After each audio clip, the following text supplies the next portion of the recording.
So this Advent, we're going to do something a little different. In 26 years, I've never preached an entire series of sermons on Joseph, and partly because there's just not a lot of material in the Bible. But if you read between the lines just a little bit, and you take a look and you really carefully study the material, you're going to find there's a lot there in the story of Joseph that speaks to us. Now, typically, we focus on Mary, and we tell the Christmas story from Luke's perspective, and Luke is telling the Christmas story from Mary's perspective.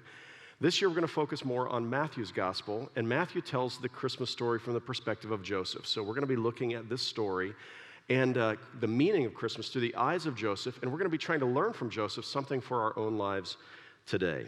And this is found in Matthew 13, verses 54 and 55. And this is the last time Joseph is mentioned, and he's not mentioned by name, but he's mentioned in the Gospel of Matthew. And Jesus has come to his hometown of Nazareth to preach. Now, he's done this once before, and the first time he came, they wanted to try to kill him. The second time he comes and they've heard stories of how he's worked miracles in other places, and he's this powerful preacher, and he's preaching in their small little synagogue. Remember, Nazareth is a town of 100 people, maybe 200 people. He's preaching in the synagogue, and here was their response.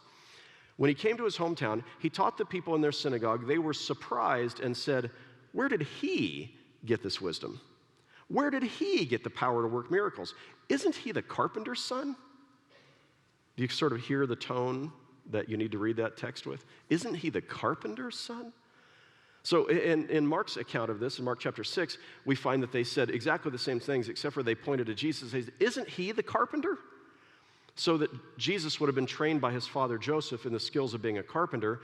And Jesus, I don't know if you've thought of him this way, but probably from the time he was 10 until maybe earlier, until he was perhaps 29, he worked in the carpentry shop of his father. He was a carpenter who worked with his hands.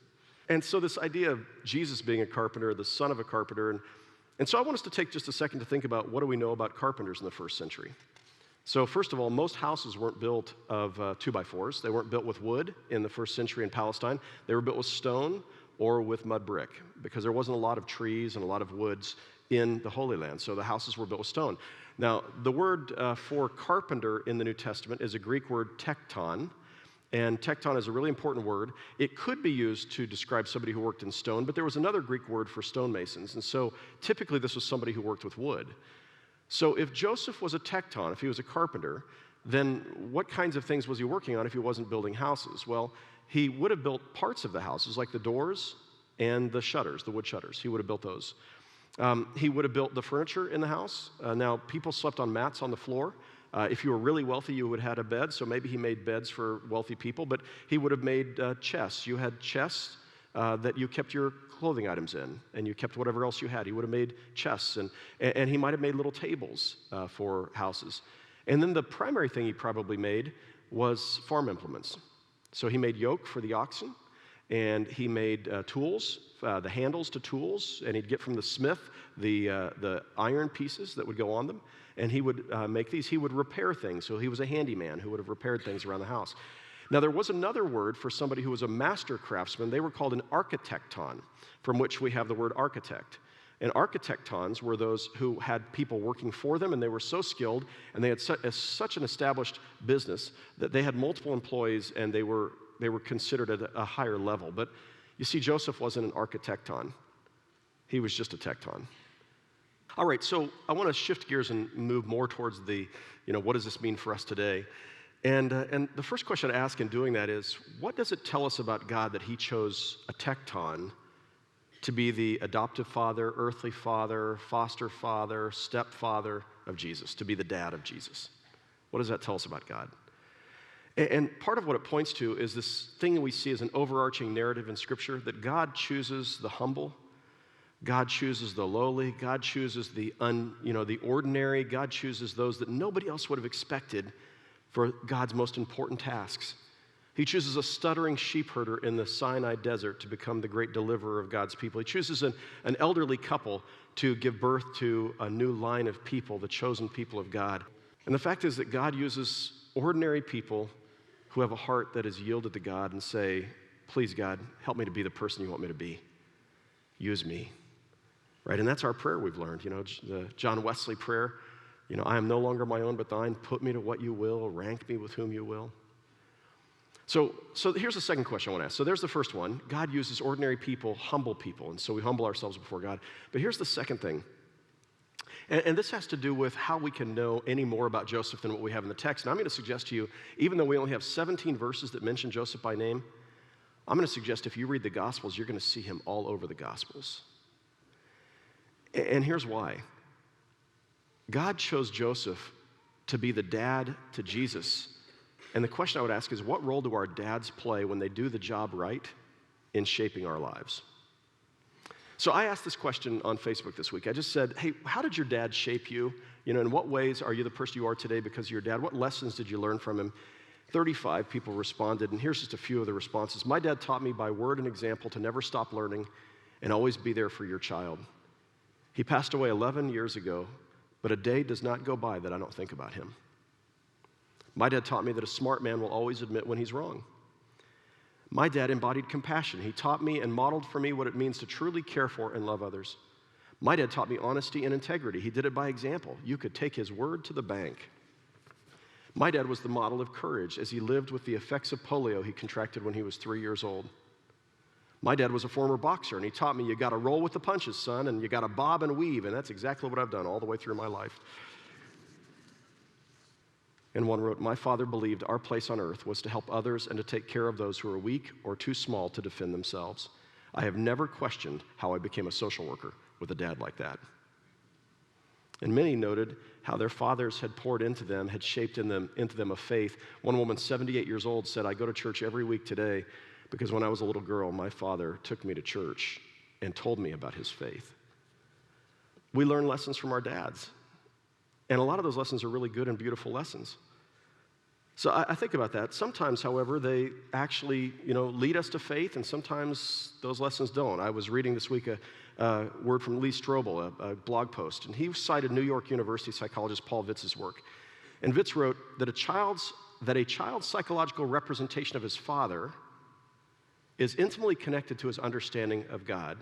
This was assumed by Freud and has been rather well developed by a number of psychologists, especially psychoanalysts. And I think this is true both of girls and boys, but in particular for men, as we grow up, our picture of God is affected by the kind of father that we had when we were growing up. And then he says, disappointment in and resentment of his own father unconsciously justifies a rejection of God for many people. And then he listed the number of atheists that he had studied who had a difficult relationship with their dads as they were growing up.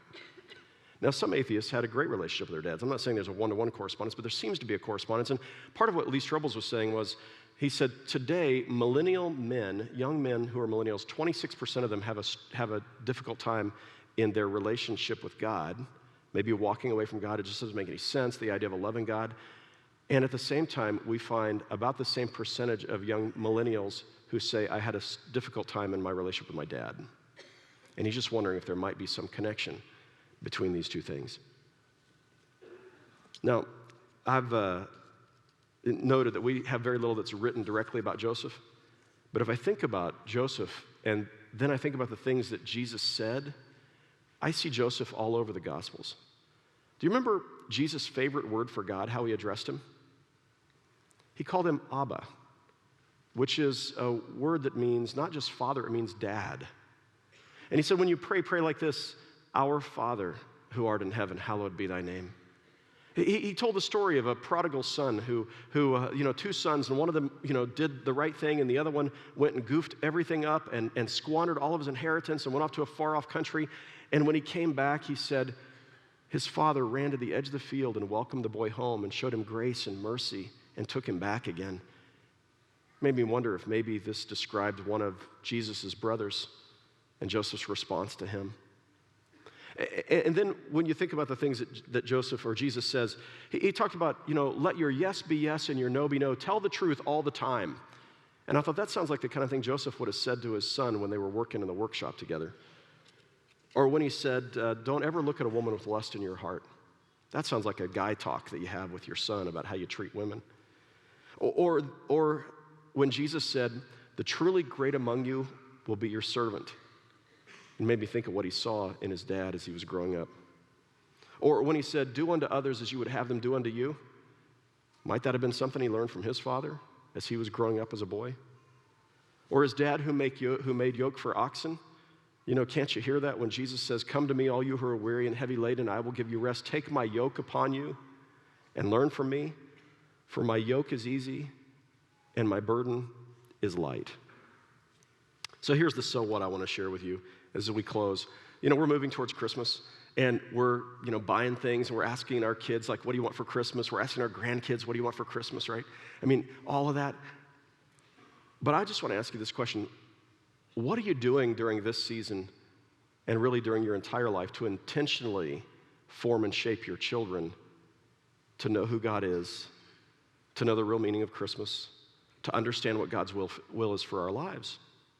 And I want to ask that of all of us as moms and grandmoms and stepmoms and aunts and neighbors who have children in your neighborhood. But in particular, as we're studying Joseph, I want to ask that of you men. So what are you doing to intentionally shape the faith of your children? What are you doing to pass on what it means to be a man, what it means to be a human being to the children around you?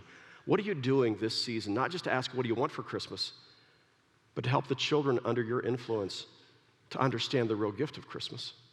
None of us are tasked with raising the Son of God, but we are all tasked with raising children of God, or pouring into children of God, or helping other children who are not in our immediate family to grow in their faith. And I want to ask you this Christmas season to be intentional about following in the footsteps of Joseph in teaching, modeling, and shaping the faith of future generations.